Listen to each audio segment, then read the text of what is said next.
Merhabalar, test konumuz yeni Mercedes-Benz C serisi model tamamıyla yepyeni bir görünüme kavuştu. İşte tamamıyla değişen bu yeni C serisini gelin çok daha yakından bir tanıyalım.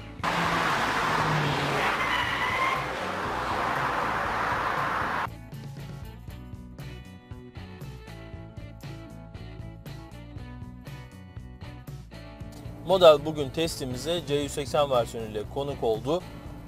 Baktığımız zaman tasarım olarak Mercedes'in burada yeni modellerinde kullandığı tasarım dilini C serisine de uyarladığını görüyoruz. A ve CLA ile başlayan tasarım dilini aslında ön yüzünde görebiliyoruz. Biraz daha ön yüzünün mesela selefine göre de yere daha yakın olduğunu görüyoruz. Arkaya doğru geçildiğinde yine aynı şekilde daha estetik, daha yuvarlak hatlarla modelin selefine göre de daha modern bir görüntüsünün olduğunu sizlere rahatlıkla söyleyebiliyoruz. Bunların yanı sıra bence eski nesil C serisi çok başarılı bir tasarıma sahipti. Ve oradaki orantıların buraya da uyarlandığını görüyoruz. Mesela bagaj uzunluğu, bagaj kapağının uzunluğu, işte ön kaputun uzunluğu, yerden yükseklik olarak, otomobilin genel profili olarak baktığımız zaman selefiyle benzer hatlarının orantılarının burada da olduğunu görebiliyoruz. Modeli test aracımızdaki gibi led farlarla aldığınız zaman çok daha modern bir görüntüye sahip oluyor. Aynı şekilde arka stoplarda da led aydınlatma olduğunda yeni nesil C serisi A ve S serisini dahi anımsatan bir tasarım kimliğiyle karşımıza çıkıyor.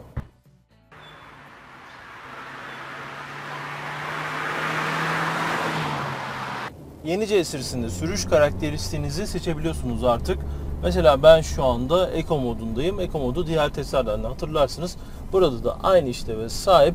Beni sürekli yüksek viteslerde tutuyor ve de düşük devirlerde tutuyor. Bu sayede çok daha fazla ekonomi yapmama katkı sağlıyor. Bunun ötesinde bir de Comfort modumuz var. Buna geçtiğiniz zaman zaten buradaki ekrandan da tüm ayarları görebiliyorsunuz. Mesela şanzımanın ve de burada direksiyonun Comfort modunda olduğunu da bana belirtiyor. Aynı zamanda önümdeki ekrandan da görebiliyorum hangi modda olduğumu. Mesela burada konforta geçtiğimizde de biraz daha hani gaz tepkilerinin ve özellikle direksiyonun çok ufak farklı ama çok böyle belirgin, çok net bir değişim olmuyor açıkçası Eco ile Comfort arasında. Biraz daha yumuşadığını hissediyorsunuz. Bu sayede işte adından da anlayabileceğimiz gibi daha konforlu bir yapıya bürünüyor. Bu arada adaptif süspansiyon varsa eğer araçta, test aracımızda yok çünkü, süspansiyon sertliği de biraz daha yumuşayarak konfora daha fazla katkıda bulunabiliyor otomobilin. Konfortan sporta geçtiğimiz zaman artık daha alt viteslerde, daha üst devirlerde tutuyor beni. Çok fazla gaza basmıyorsam dahi gaz tepkileri biraz daha canlanıyor ve direksiyon ufak farklı da olsa biraz daha ağırlaşıyor. Yani bunu hissedebiliyorsunuz. Zaten direksiyonda genel olarak aslında bir ağırlık söz konusu. Çok düşük hızlarda dahi direksiyonun ağır olduğunu söyleyebilirim. Sport Plus'ımız var bir de. Sport Plus'a geçtiğiniz zaman da durum şu şekilde: gaz tepkileri artık en olabilecek en hisli yapıya bürünüyor. Yani burada biraz daha bir fark görüyorsunuz. Mesela BMW'nin Sport Plus'ında ne oluyordu? Sadece çekiş kontrolü kapanıyordu. Burada ise çekiş kontrolünün kapanması gibi bir durum söz konusu değil. Sadece birazcık da artık otomobilin bu 1.6 turbonun sunduğu 156 beygirinin ve de 250 Nm torkun tamamını çok daha net hissedebiliyorsunuz ve de aynı şekilde şanzımanda olabildiğince size performansı sunabilmek adına temkinli davranmaya başlıyor ve sürekli sizi alt viteslerde, yüksek devirlerde tutuyor. Peki çekiş kontrolü kapatmak mümkün mü? Mercedes burada ESP demiş ama aslında bu ESP'den ziyade bir çekiş kontrol işlevine sahip. Çünkü siz kaymak istediğiniz durumlarda, otomobilin arkasını getirmek istediğiniz durumlarda işte gördüğünüz gibi bir çekiş kontrol etkisi oluyor. Ve de çok fazla kaymanın uzamasına izin vermeden müdahaleler geliyor. Aynen diğer Mercedes'lerde olduğu gibi, hatta eski C'ye göre biraz daha temkinli davrandığını da belirtmeliyim. Sanki his olarak şu şekilde bir durum söz konusuydu. Otomobilin üzerinden, tavanından birisi bastırıyormuş gibi bir his oluyor. Ve de bu durumu siz abartmaya başlamadan dahi ESP sistemi burada çok temkinli davranıyor. Yani çok ufak çaplı bir kayma eğilimine sadece izin veriyor. Eğer siz kaymayı uzatmak isterseniz bu maalesef yeni C'de de mümkün olamıyor. Vites kolu gördüğünüz gibi burada ve de bu durum burada işte çok büyük bir boşlukta olmasına sebep olmuş ve de açıkçası çok daha bence estetik de duruyor. Yani bu vitesin burada olmama durumunu çok bence iyi bir şekilde değerlendirebilmiş Mercedes. Bunların yanı sıra manuel modda eğer kullanmak isterseniz otomobili direksiyon arkasındaki kulakçıklarla bunu yapabiliyorsunuz. Ve de bu şekilde kullanmak çok daha keyifli oluyor. 1.6 litrelik turbonun sunduğu 156 beygiri ve de 250 torku Sport Plus'ta çok daha net hissedebiliyorsunuz.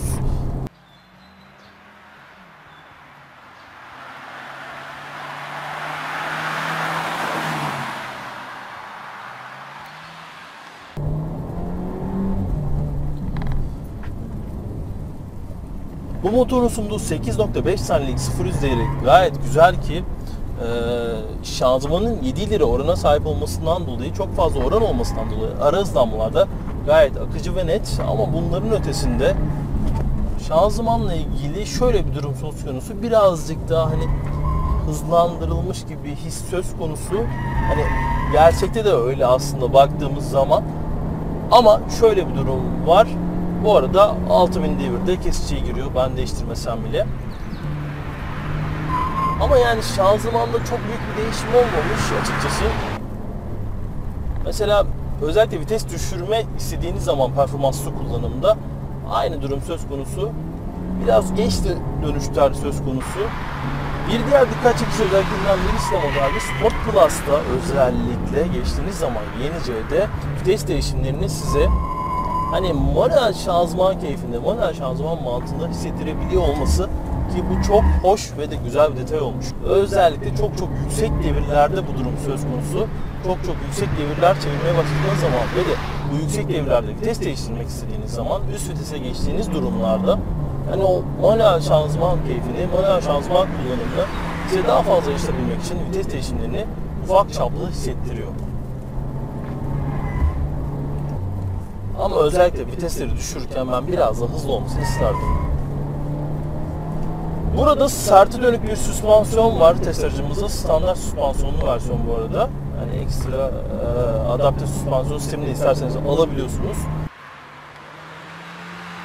Ve bu süspansiyon katkısıyla çok başarılı bir üstüme ürün olduğunu söyleyebilirim. Ama bunların üstünde yeni C'deki bence en dikkat çekici ve de en önemli yeniliklerden birisi modelin artık daha çevik ve daha dinamik hissettiriyor olması.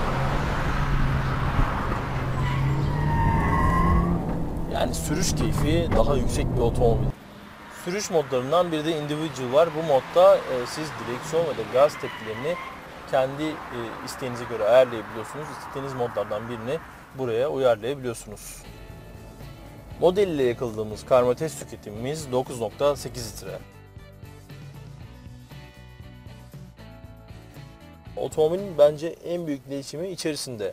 Yani içeriye geçtiğiniz zaman artık sizi çok daha yeni bir Mercedes-Benz kimliğini karşıladığını görüyoruz. Şimdi mesela son çıkan modellere baktığımızda daha işte A serisinde, CLA'da daha kült, daha böyle hani otomobile bindiğiniz an bir Mercedes olduğunu çok net hissettiren detaylar vardı. Mercedes'in çok uzunca süredir vazgeçmediği detaylar vardı. Daha düz hatlar vardı. İşte burada çok daha estetik, bence çok daha göze hoş gelen bir tasarım dili söz konusu.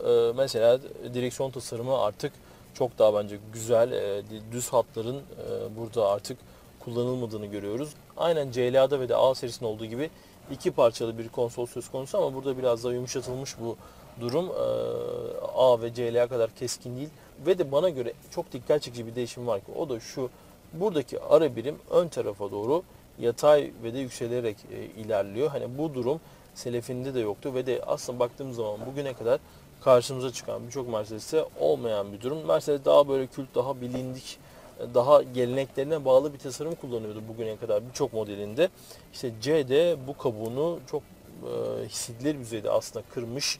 Çok daha bence güzel bir tasarım dili söz konusu burada. Aynen A serisinde ve de CLA'da olduğu gibi bence buradaki ekran hani otomobilin ön konsolunun bütünlüğüyle uyumsuz. Hani baktığımız zaman bence daha güzel bir konumlandırma yapılabilirdi. Hatta konsolun içine de entegre edilebilirdi. Otomobili çalıştırdığınız zaman yuvasından çıkabilirdi. İşte o şekilde çok daha estetik, çok daha güzel bir görüntü bence yakalanabilirdi. Bunların yanı sıra baktığımız zaman eşya gözleri bakımından bence tatminkar model. Çünkü otomatik şanzımanlı versiyonu aldığınız zaman vites burada birçok Mercedes'te olduğu gibi sileceğin olduğu kısımda yer alıyor. İşte bu durum özellikle buradaki eşya gözlerinin çok fazla olmasına sebep oluyor. Test aracımızda yok. Bardaklık burada. İsterseniz ekstra donanımla alabiliyorsunuz. Ama hani eşya gözü bakımından baktığımızda geniş bir alanın burada söz konusu olduğunu söyleyebiliyoruz. İşte bu kısım Yenice'deki dikkat çekici değişimlerden bir diğeri. Burada mesela eskiden sadece şuradaki gibi çevirmeli bir kumanda birimi vardı. Ama artık birçok yeni nesil otomobilde olduğu gibi Mercedes Touchpad'e yer vermiş. Hatta bu çok işlevsel bir yapı katmış bence. Yani bu Touchpad sayesinde burayla veya buradaki bu çevirmeli kumandayla burayı otomobilin müzik birimlerini, ara birimlerini, medya birimlerini veya otomobilin yol bilgisayarı ile ilgili diğer bilgileri kumanda edebilmek mümkün. Buradan sürüş modlarının seçimini yapıyorsunuz. Ayrıca selefine göre biraz daha tuş takımının burada azaldığını görüyoruz. Çünkü mesela müzik kumandası buraya alınmış ve de touchpad'in kattığı diğer işlevselliklerden dolayı otomobilin özellikle şu kısmındaki tuş takımlarının daha fazla azaldığını görüyoruz. Ekran dokunmatik işlevine sahip değil. Dediğim gibi buradaki touchpad sayesinde ya da buradaki çevirmeli kumanda sayesinde değişimleri buradaki ekranı kumanda edebiliyorsunuz. Ayrıca direksiyon üzerinden de birçok şeyi aslında baktığımız zaman kumanda edebilmek mümkün. Şimdi burada şöyle bir durum söz konusu. Çok dikkat çekici bir durum bence bu. Mesela geri vitesi taktığınız zaman bu arada geri vites kamerasının çözünürlüğü de hissedilir düzeyde artmış. Biraz daha iyi bir çözünürlük söz konusu. Burada şöyle bir durum söz konusu. Şu anda mesela ben geriye taktım. Geri manevrası yapacağım. Eğer siz müziği buradaki ekranını kapatmak isterseniz şu şekilde kapattığınız zaman geri görüş kamerası da kapanıyor. Bu çok dikkat çekici bir sorun bence. Yani bunu kapattığınız zaman geri görüş kamerasının kapanmaması gerekirdi. Ekrandaki grafikler güncellenmiş. Daha güzel, daha anlaşılabilir temalara yer verilmiş mesela baktığımız zaman. Buradan otomobilin birçok işlevini, ayarını görebiliyorsunuz. Müzik ile ilgili ayarları yapabiliyorsunuz. Touchpad'in kullanımı bu arada çok pratik, çok güzel bence. Yani dokunmatik ekran değil ama burada bu touchpad'in dokunma hissi, ne biçim algılama şekli çok güzel. Umuyorum ilerleyen zamanlarda aynı şekilde, bu kadar net bir şekilde algılaması devam edebilir. Eşya gözleri yeterli dedik. Buradaki göz, işte kapaklı gözümüz var. Kapı çizgilerindeki gözler bu arada biraz daha büyütülmüş. Ama torpide biraz ufak kalıyor. Belki biraz daha büyük olabilirdi. Hacim olarak ön taraf gayet güzel ve de sürüş pozisyonu ile ilgili bir sorun ben yaşamadım. Koltuğun sunduğu opsiyonlar çünkü çok güzel. Baldır desteği, bel desteği olsun. Bu konuda bir sorun yer almıyor. Herkes için ideal bir sürüş pozisyonu söz konusu ve de direksiyon sunduğu opsiyonlar da güzel. Derinlik ayarı olsun, yükseklik ayarı olsun. Yani bu anlamda sürüş pozisyonu ile ilgili bir sorun yaşamıyorsunuz. Çift parçalı bir cam tavan söz konusu. Ön tarafı açılabiliyor. Sunroof işlevine sahip.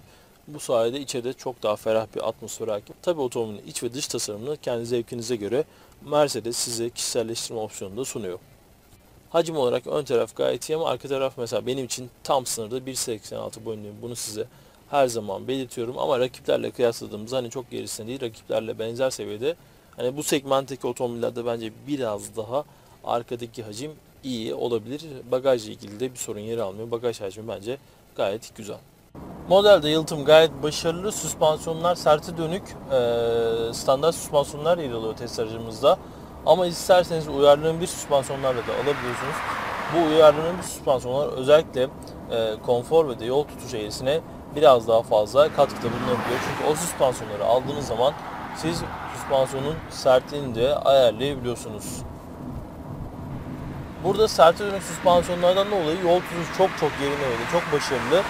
Zaten direksiyon da gayet hisli ve net. Aynen Selefi gibi. Şehir içindeki işte kasis geçişleri, benzeri geçişlerde biraz dikkatli olmak gerekiyor. Test aracımızda mesela kalın yanaklı lastik olmasına rağmen biraz dikkatli olmak gerektiğini gördüm. Yani çok dikkatli olmaktan kastım şu: çok yavaş geçmezseniz eğer, hızlı geçerseniz eğer, kabinde hani bu geçişleri size model hissettiriyor. Eski CS'si dönemi için modern bir tasarıma sahipti ama geleneklerine bence fazlasıyla bağlı bir tasarım dili de vardı, özellikle içeride. Burada yeni C serisinde bence Mercedes'in çok daha fazla ruh katması gerekiyordu. Biraz daha sürüşünü keyifli hale getirmesi gerekiyordu ki bu konuda başarılı olunmuş ve de özellikle şunu da belirtmeliyim sizlere, model selefine göre de artık daha dinamik, daha keyif veren, sürüşü daha keyifli bir otomobilin haline gelmiş. Test taleplerinizi ekranda gördüğünüz Twitter hesaplarımıza ilgili markayı ekleyerek gönderebilirsiniz. Yeni testler için bu videoyu paylaşmayı ve de kanalımıza abone olmayı unutmayın. Hoşça kalın.